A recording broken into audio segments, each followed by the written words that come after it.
Shemai. Hello everyone, I'm Aidan Lang, the General Director of Welsh National Opera, and I'd like firstly to thank you all for joining us at performances, be it here in Cardiff or out on tour throughout our autumn season.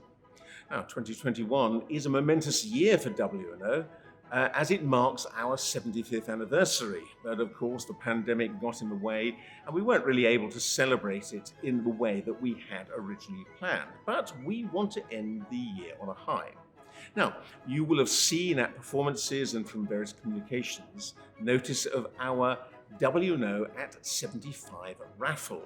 And I'm just here to say that the raffle is open until its closing date or after our last performance in Llandudno on the 3rd of December. So there is still time to enter.